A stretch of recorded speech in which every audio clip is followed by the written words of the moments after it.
تهويل التوبه، تيجي الشيطان وتينفخ لك في هذيك التوبه وتتبان لك بحال راه ما عرفتش غادي تصنع وغادي تحبس وما غتبقاش دير وما غتبقاش دير وما غتبقاش دير، شحال خصك وشحال خصك تصلي وسميتو وكذا، وكيبدا يكبرها لك ديك التوبه، كدات ديك التوبه كدات تكبر كتسحب راسك انت كتقول لي يستحيل انا لا اصلح لهذا، وانت جالس وتتبرم في الجوانات وجالس تتكمي في الحشيش تعلم انها معصيه. خلينا منتفليها بزاف قالوا هذه الهضره هذه وتزوجوا ولقاو باللي الزواج ديالهم ولا عائق اكبر، لان تزوجات براجل نهار بغاها وهي متبرجه.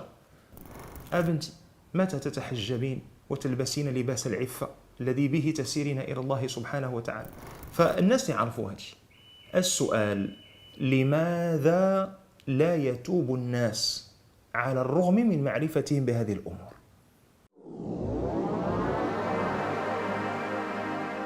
القناة الرسمية للأستاذ ياسين العمري. الحمد لله والصلاة والسلام على رسول الله وعلى آله وصحبه ومن والاه. الله سبحانه وتعالى بعد خلقه لآدم وتكريمه له بما هو معلوم عندكم في القرآن وفي حديث النبي صلى الله عليه وسلم، وبعد وقوع آدم في المعصية كما قال الحق سبحانه وتعالى: وعصى آدم ربه فغوى، اجتباه الله سبحانه وتعالى بأن أنزل عليه وألقى عليه كلمات تلقاها آدم بقلبه قبل لسانه، فلما نطق بها وجدانه قبل أن يتكلم بها لسانه، فكانت سبب توبة الله عز وجل عليه، وهي منة من الله، لأن فتلقى آدم من ربه كلمات فتاب عليه إنه هو التواب الرحيم. لما قال الحق سبحانه وتعالى فتلقى آدم من ربه كلمات، ثم قال بعدها فتاب عليه، هذيك الفاء فتاب عليه، الفاء هنا تفيد سرعة وقوع الفعل الثاني بعد الفعل الأول، يعني بمجرد يعني تفيد التعقيب والترتيب والسرعة، ماشي بحال ثم تفيد التراخي، يعني أنا دازت مدة، أما ديك فاء يعني مدة قليلة جدا، بمعنى أنه بمجرد أن تلقى كلمات الله عز وجل. قال بعض المفسرين هي قول الله عز وجل في سورة الأعراف: ربنا ظلمنا أنفسنا وإن لم تغفر لنا وترحمنا لنكونن من الخاسرين. فلما تلقى آدم عليه السلام هذه الكلمات، لأنه لم يكن يعلم، ما كانش عارف سيدنا آدم كيف يتوب، لأن ما عمره ما شاف شيء إنسان، لأنه هو أول البشر، فعمره ما شاف شيء إنسان أخطأ في حق الله ثم تاب ليصلح خطأه وليستعيد منزلته العالية عند الله عز وجل، فما كانش يعرف. فلما وقع في المعصية بقى داك الشيء خدام يخدم فيه الداخل، كيف أتوب، ماذا أفعل، متى كلمة كيف أتوب ما حضرش ديك كيف أتوب، يعني ما الذي يمكن فعله. فلما وصل قلبه لمرحلة هذيك الاستعداد، يعني صافي مبقاش قادر يصبر، رحمة به أنزل الله عز وجل عليه وعلينا كلمات التوبة، فتاب آدم محققا شروط التوبة التي نعلمها جميعا. أولا أنه ندم على فعله، هذه الأولى، ثم الثانية أنه أقلع على ذلك الفعل، ما بقاش جالس في ديك الشجرة وتعمر منها ويهز ويقول صافي باللي كلينا ليها اجي نكملوا الكيلوات كاملين، وعزم على عدم الرجوع: ربنا ظلمنا أنفسنا وإن لم تغفر لنا وترحمنا لنكونن من الخاسرين، وعزم على عدم الرجوع. ثم اجتباه ربه فتاب عليه وهدى، فتاب عليه الله عز وجل وهداه واجتباه أن صار أول الأنبياء بعدما كان أول البشر عليه الصلاة والسلام. فهذه الأركان ديال التوبة التي تحدثنا عنها الكل يعرفها، أقصد من المسلمين عموم المسلمين يعرفون أركان التوبة، ويعرفوا أنه أول شرط في التوبة هو الندم وهو أعظم مراتب التوبة، وتعرفوا أن من شروط التوبة الإقلاع، وتعرفوا أن من شروط التوبة العزم على عدم الرجوع، ويعرفوا من شروط التوبة إرجاع الحقوق والمظالم إلى أصحابها، إذا كان داليه فلوس ولا داليه حقوق ولا داليه أرض ولا داليه كذا، أو غيبة ولا نميمة ولا شيء من هذا القبيل وقع بها إفساد، فالناس يعرفوا هذا. السؤال: لماذا لا يتوب الناس على الرغم من معرفتهم بهذه الأمور؟ لأنهم كتقول لي كذا ويقول لك والله يغفر لنا والله يسمح لنا وكذا، لكن كتبقى مازال شاد الخط. أبنتي متى تتحجبين وتلبسين لباس العفة الذي به تسيرين إلى الله سبحانه وتعالى؟ راه ما كتلبسيش الحجاب على قبل باك ولا على قبل امك ولا على قبل باش تجوجي ولا على قبل راجلك ولا على قبل، لا لا لا، أنت تلبسين حجابك لله عز وجل، عبادة لله، بمعنى أن تبرجك، الخروج ديالك بالتبرج والسفور وهذا الشيء اللي أنت كتعرفي، أنت تعلمين أنه معصية، ما نجلسوش نكذبوا على بعضياتنا، أنت تعلمين أنه معصية. لكن السؤال علاش وأنت تعلمين أنه معصية ما الذي يمنعك من التوبة؟ وانت جالس وتتبرم في الجوانات وجالس تتكمي في الحشيش تعلم أنها معصية، خلينا نتفليها. وانت جالس تعاقر كالضراب في الخمر وتتقلب على البنات تصاحب معاهم ولا تعلم أنها معصية، لا، وتعلم أنه يجب عليك أن تتوب، وتعلم أن الموت قد يأتي في أي لحظة. السؤال لماذا لا تتوب؟ هذا هو السؤال. علاش ما تنتوبوش؟ ما تنتوبوش لأن خصنا نفهموا بعدا، حيت إلا فهمنا الطريق حنا غاديين عند سيدي ربي، إلا فهمنا الطريق غنعرفوا شنو كاين. حيت بعض المرات التصور ديالنا ديال الطريق هو اللي كيكون خاطئ. كنصحبوا يوصلنا اننا غادي نحطوا رجلنا وحنا غادي نشدوا الطريق عند سيدي ربي، غادي نلقاوها هابطه ومقاده ومصيبه، وفي الطريق غادي نلقاو العصير ونلقاو الماكله، وفين ما تعيا تلقى كنابي اللي كترتاح عليه وتلقى لا لا لا. الطريق الى الله اول حاجه ماشي هبطه، الطريق الى الله عز وجل عقبه. قال الله عز وجل فلقتحم العقبه وما ادراك ما العقبه فك رقبة أو إطعام في يوم ذي مسغبة يتيما ذا مقربة أو مسكينا ذا متربة ثم كان من الذين آمنوا وتواصوا بالصبر وتواصوا بالمرحمة. إذن الإنسان هذيك الطريق راه عقبة، لكن من الإنسان تيدخل لها لله الله عز وجل يعينه عليها. هذيك العقبة خصنا نفهموا أن عندنا فيها عوائق في الطريق، كاينين مطبات. إلا فهمنا دوك المطبات كيفاش دايرين واستوعبهم القلب قبل العقل، الأمور إن شاء الله بإذن الله إن شاء الله تعالى تيسر، باش ما يصيدناش الشيطان وما تصيدناش النفس وحنا غاديين في الطريق.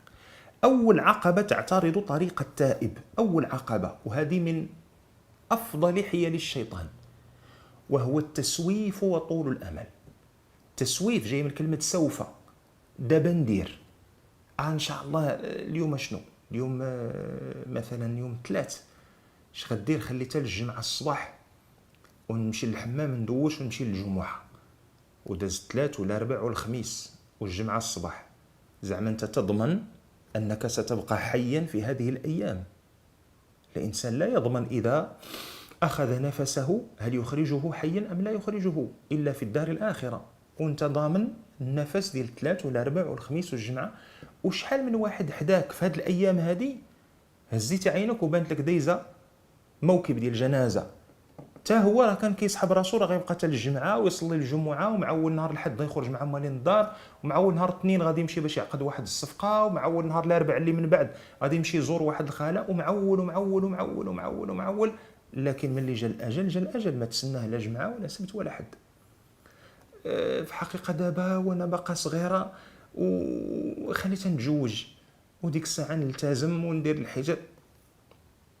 بزاف قالوا هاد الهضره هذه وتزوجوا ولقاو باللي الزواج ديالهم ولا عائق اكبر، لان تزوجات براجل نهار بغاها وهي متبرجه، اذا بغاها وهي هكاك دايره. فنهار تزوجات وبغات تحجب بدلات عليه، هو ما بغاهاش محجبه، هو بغاها متبرجه، فولا الزواج عائق في طريق توبتها. علاش؟ لان السبب هو التسويف. السبب هو التسويف، طول الامل، دابا ندير لعلي كذا. ملي كيجي الموت تيبدا يندم في راسو، حتى إذا جاء أحدهم الموت قال رب ارجعون لعلي أعمل صالحا فيما تركت كلا إنها كلمة هو قائلها. يقول ديك الساعة اللي بغى يقول فات الفوت، ومن ورائهم برزخ إلى يوم يبعثون. إذا الإنسان ينتبه، هذا العائق الأول، عائق التسويف. إذا الحل ديالو المبادرة.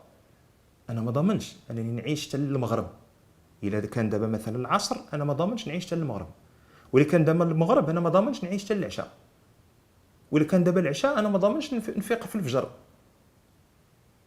وإلا كان هذاك الصباح أنا ما ضامنش نبقى حي حتى الظهر. إذا ديك الساعة اللحظة دابا أنت تتسمع لي الآن، شتي نقول لك من هنا؟ إلا دابا الآن مثلا أنت ما كتصليش أو لا مقاطع مع شي واحد، كنقول لك الآن ما تكملش التسجيل، قطعوا ونوض صلي، وديك الساعه الا بغيتي تكمل ورا الصلاه كمل ورا الصلاه، ما تصنتش ليا، صلاتك اولى من الاستماع اليه.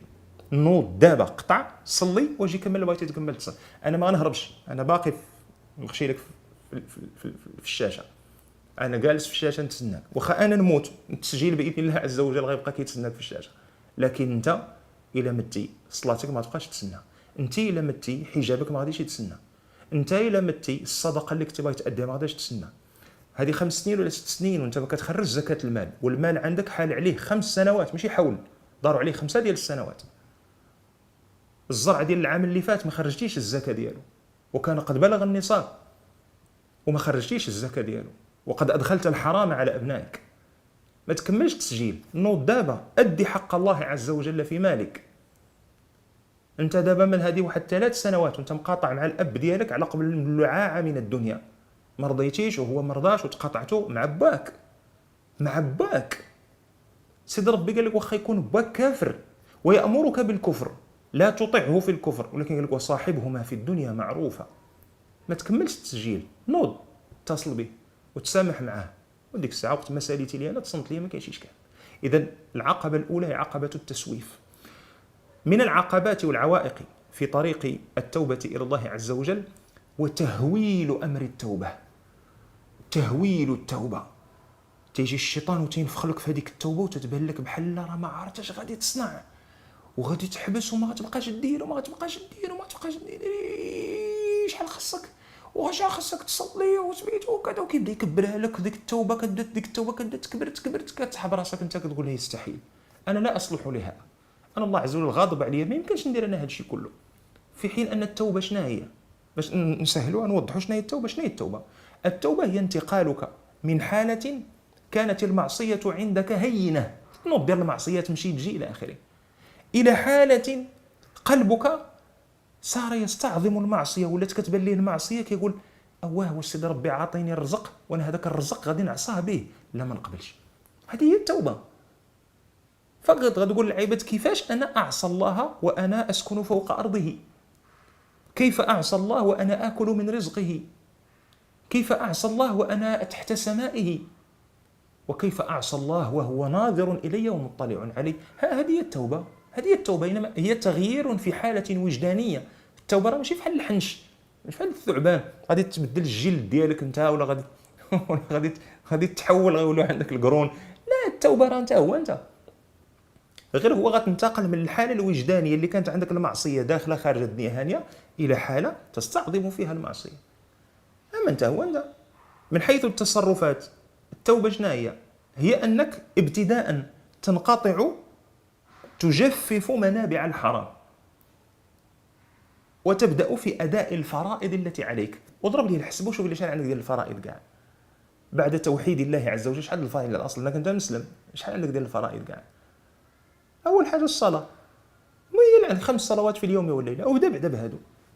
اذا التوبه امرها ليس بالامر العظيم الذي يخيف، بالعكس هذاك الباب ديال التوبه انما هو باب تفتحه على من قد جافيته منذ مده. انت مده ما حليتي ذاك الباب ولا طليتي على اللي ورا الباب.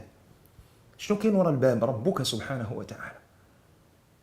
واش كيقول لك سيدي ربي؟ والله يريد ان يتوب عليكم. اذا انت ذاك اللي خايف لا تدخل عليه، خايف لا تفتح الباب ديالو وتدخل عليه، راه هو يريد ان تتوب، يريد منك ان تتوب، يريد ان يتوب عليك، هو يحب ان يراك تائبا. يعني ما تقولش راه مده هذه. هذا العائق الثالث من عوائق التوبه، هو ان الانسان تيقول مع راسو وانا مده وانا مخاصم مع سيدي ربي، وكيقيسها بقياس فاسد، لان كيقيسها بنادم. تيقول لك بنادم هذه مده وانا مخاصم معاه، غادي حشومه نمشي نحل الباب وندق عليه ونحل الباب يشوف فيا شي شفاعه وجا، ولا ربما بقاش حاملني، وربما لا لا لا لا. الله عز وجل يغضب عليك الا بقيتي في حاله المعصيه. اما الله عز وجل يحب كما جاء في الحديث النبوي: الله افرح بتوبه احدكم. الله يفرح سبحانه وتعالى عندما تتوب اليه.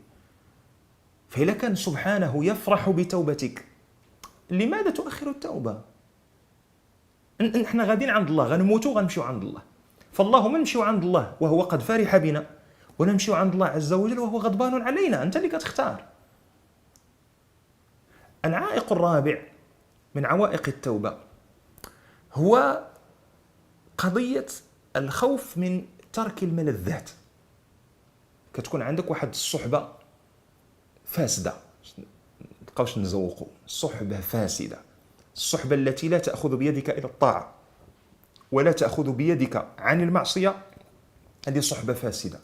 وخا يكونوا كيجبدوا الكيلوات ديال الفلوس وتيعطوك، إلا كانوا يسهلوا لك طريق المعصية وتيحبسوا عليك طريق الطاعة، هذه صحبة فاسدة. بل إلا كانوا نقولوا ما كيحبسوش عليك طريق الطاعة، لكن إلا كانوا كيدفعوك لطريق المعصية، هذه صحبة فاسدة. يا سيدي ما كيدفعوكش لطريق المعصية لكنهم لم يذكروك بالله ولو يوما واحدا، صحبة فاسدة. لأن من كثرة عدم التذكير بالله راه تينبت الشوك في القلب.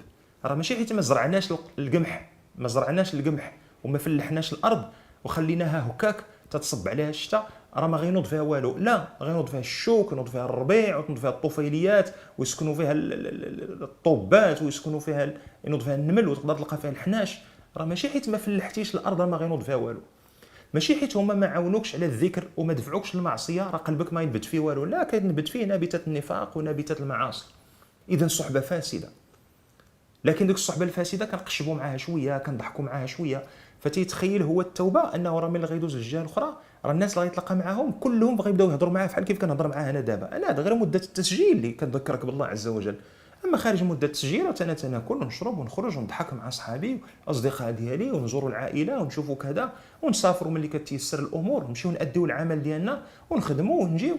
راه حتى حنا كي الناس، انسان عادي واقعي بنادم. فاللي كيقول واقيلا يمكن هادوك معقدين وهادو احباب وصحاب والجلسه فيها النشاط وجلسه فيها كذا وكذا وكاع دوك الكذايات اللي كيبقى يقول لك الشيطان. فيخشى هذا العائق شنو؟ يخشى صاحبه من ترك لذة الذنب الى يعني نقولوا الى حال يتخيلها انها حال من البؤس والحزن، بل هي حالة السعادة واللذة الحقيقية. ابن القيم رحمه الله له واحد تشبيه جميل، قال لك ودي هذاك الذي يتلذذ بالمعصية، حيت المعصية لا تجلب لك سعادة، قد تجلب لك لذة آنية، اللذة ديال ديك اللحظة، لكن يتبعها الهم والغم. المهم أعطى مثال بحال ذاك الإنسان قال لك اللي مصاب بالجرب، فيه جرب الله يعافينا ويعافيكم، اللي فيه جرب تيبقى يحك يهرش يحك. هذاك كثرة الحكان هو يتلذذ متى؟ في ديك اللحظة التي يهرش فيها، يتلذذ لذة آنية. بمجرد ما تيحبس تيبدا دوك التقرحات ياكلوه وتيبدا عاوتاني يرجع، حتى انه تصيبه تقرحات كيولي خارج منه الدم والقيح.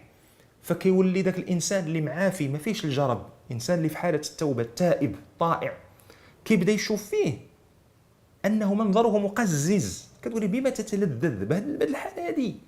وهو المسكين ما باغيش ياخذ وقته باش يداوى حتى يصير جلده سليما ويعيش ديك السعاده طويله ديال ان الجلد ديالو سليم، تيبقى يتلذذ ديك اللذه الانيه، وما يزيده ذلك الا دما وقيحا ومرضا، وهو يظن انه في متعه. هذا هو الفرق. فاش من لذه خايف منها انت تخليها؟ لذه انيه تموت، اللذه الانيه من اجل سعاده في الدنيا وسعادة أبدية في الآخرة بإذن الله عز وجل. من عوائق التوبة أيضا قضية الخوف على مصدر الرزق. هذا إشكال كبير، لأنه ماشي متعلق فقط بالمال، متعلق بالمال ومتعلق بالإيمان. لأن الإنسان يظن أن مصدر الرزق الحقيقي هو هذاك العمل اللي تيخدم فيه. فكيكون عمل مثلا مصدره حرام، إما مثلا خدام في الربا الصراح، ولا خدام في الخمر، أو لا راقصة تشطح، أو لا مغنية تغني، أو لا مغني تيغني، أو لا ممثل تيمثل الأدوار ديال العهر والفجور والسفور وينشر الرذيلة، أو لا إنسان مثلا عنده واحد الكرسي ديال السلطة وولف أنه يتجبر ويطغى على الناس وكذا وكذا وكذا. فهذا يعتقد أن مصدره الحقيقي للرزق هو هذاك العمل، وتينسى باللي راه المصدر الحقيقي للرزق إنما هو الله عز وجل، والرزق بيده، وفي السماء رزقكم وما توعدون، فورب السماء والأرض إنه لحق مثل ما أنكم تنطقون. إذن مصدر الرزق الحقيقي هو من الله، فاللي أعطى هذه يعطي هذه ويعطي هذه ويعطي غيرها ويعطي أحسن منها ويعطي أفضل منها أضعافا مضاعفة. هذه وحدة، هذا الجانب الإيماني العقدي. ثم المسألة الثانية متعلقة بشهوة المال وشهوة الجاه والسلطة. فهذا السيد هذا اللي مخشي في هذا المصدر ديال الحرام، ملي كي يفيق وتيبغي يتوب تيخاف أنه إلا تاب أنه غادي يخلي هذاك المال كله، يخلي مصدر المال ويخليه ويخليه ويخليه، وينسى أن الذي يتولى الصالحين هو الله. إن وليي الله الذي أنزل الكتاب وهو يتولى الصالحين. فهذه المسألة هذه تكون من عوائق التوبة. قضية أن الإنسان هنا غير استطراد خفيف وأختم بعده إن شاء الله تعالى مباشرة.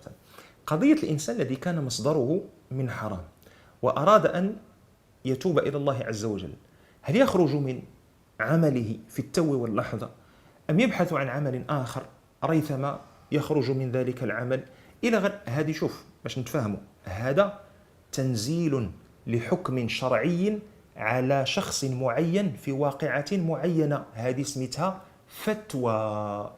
والفتوى لا تطلق على العموم، إنما هي فتوى تكون خاصة بكل شخص. فمثلا غادي تمشي وهنا يتوجه الإنسان لعالم، ما يجيش عند داعية، ما يجيش عند واحد بحالي، ما يمشيش عند أي واحد لقاه داير الحياة، ما يمشيش عند أي إمام ديال المسجد. يمشي عند الإمام المسجد مثلا إلا بغى الأحكام ديال الطهارة، أحكام الصلاة، مسائل متعلقة بالحج. أي الأئمة تبارك الله راهم فقهاء، الأئمة اللي كيصلوا بالناس في المساجد الحمد لله، خصوصا في المملكة المغربية الأئمة الحمد لله راه ينتقى حافظ القرآن، حامل لكتاب الله، اللي حافظ مجموعة من المتون. الفقه مثلا عندنا مثلا الفقه المعتمد في المغرب الفقه المالكي، على الأقل الفقيه إلا لقيتيه ما لقيتيه والو كاع ميت راه تلقاه حافظ متن ابن عاشر. إذا راه غادي يشرح لك في الفقه المالكي، إذا غتلقاه يشرح لك الطهارة، يشرح لك الحج، يشرح لك الصلاة، يشرح لك كذا مجموع مسائل ديال الزكاة، الإرث والمواريث، غادي يفصل معك في هذه الأمور. لكن الفتوى ديال أنني واش هذه نديرها ولا هذه ما نديرهاش في الحلال والحرام، تسأل عالما، تمشي عند عالم عام سيدي تثق في علمه ودينه وتقواه وتتسولو، كتقول له ودي راه علمت أن هذا المصدر ديال المال ديالي راه حرام وأنا أريد أن أتوب إلى الله، ماذا أفعل؟ هو غادي يدير التقييم ديال الحالة ديالك، فين ساكن، اش كتاكل، اش كتشرب، شحال عندك الوليدات، المرأة، كذا. وهو ديك الساعة إما غيقول لك الشريف اللي عليك أنت الآن أن تخرج من هذا العمل، أو لا غيقول لك أودي غادي تعتبر راسك أنك أنت بحال مزير على الخدمة ومحتاجها وتقلب عليها بالليل والنهار، ومجرد ما تلقى خدمة قريبة شي شوية للخدمة اللي كنتي فيها أنت من حيث مثلا المدخول تترك عملك ولا حجة لك بعد ذلك عند الله عز وجل. أو لا غادي يقول لك أودي شكون قال لك أصلا المصدر ديال المال ديالك حرام، المال ديالك الحمد لله ماشي حرام، المهم هو العالم يفصل معك. هذه مسألة تحتاج إلى فتوى، فما نخلطوش العرارم، الله يجازيكم بخير. الحكم الشرعي حكم شرعي، لا نقول لك الربا ضرب السماء مع الأرض، الربا حرام. فوائد البنوك الربوية، فوائد البنوك الربوية حرام، ربا. لكن أنت أو أنتي في هذا الواقع أو في هذه النازلة تسأل عالما، أن هذا الدين ديالنا حنا ماشي تفلية، ماشي أي واحد كيجي تيركب عليه، وخا يكون الإنسان محب. فاسألوا أهل الذكر إن كنتم لا تعلمون. وما تجيش عند أي واحد. ونوصيوا الناس الله يجازيكم بخير، إذا جا عندكم شي واحد يسولكم يستفتيكم فتوى وانت ماشي من أهل العلم ما تجاوبوش الشريف. ما تقول لي نخاف على البريستيج ديالي وانا ولفت وفي الناس كندير لهم الدروس، اي تدير لهم الدروس ديال الوعظ ديال الارشاد كتعلمهم شي مساله، لكنك لم تبلغ درجه العالم الذي يفتي. خاف على وجهك قدام سيدي ربي، ما تخافش على وجهك قدام الناس راه ما يدخلوش معك للقبر وما غيجازوش معك الصراط وما غيوقفوش معك للعرض بين يدي الله عز وجل. ولا دخلتي تنعم في الجنه ما يهمكش واخا البشريه كلها تدخل النار، ولا دخلت يا حبيبي تعذب في النار والله ما تنفعك البشريه واخا تدخل كلها للجنه.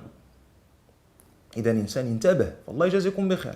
عاونوا الناس انهم يتوجهوا للعلماء، هذا كلامي لجميع الدعاة، اعينوا الناس ليتوجهوا الى العلماء. كنت عالما داعية تدعو إلى الله، تدير الدروس والخطب وكذا والتسجيلات والحلقات والفيديوهات، وفي نفس الوقت أنت عالم لك المرتبة العلمية لإفتاء الناس، الله يجازيك بخير. أدي واجب الله وحق الله عز وجل في العلم الذي تعلمته، أفتي الناس. تقول لي راه الناس كتار وتيعيطوا بزاف والإزعاج، دير واحد الرقم ديال الهاتف خاص بهذه المسائل ديال الفتوى، ودير واحد التوقيت معين اللي ما يكونش فيه ازعاج، وقول لهم ودي اللي بغى يعيط يعيط في الوقت هذا، ويعيطوا لك الناس، وادي حق الله عز وجل، تفتيهم بالمسائل الشرعيه العلميه التي تعارف عليها علماء البلد الذي انت فيه. كيف ما بغيتي تكون عرفوا البلد الذي انت فيه من حيث الاصول الشرعيه، وديك الساعه تفتي الناس وتعلم الناس. هذا ذكرناه على الاجمال. هناك عوائق اخرى، لكن على الأقل هذه النابتات الكبرى، هذه العوائق الكبرى في طريق التوبة إلى الإنسان قدر أنه يحيدها من طريقه بإذن الله عز وجل. بإذن الله الإنسان يسير إلى الله بإذن الله عز وجل سيرا صحيحا. ونسأل الله سبحانه وتعالى أن يديم علينا التوبة إليه، ونسأله أن يتوب علينا لنتوب إليه، والحمد لله رب العالمين.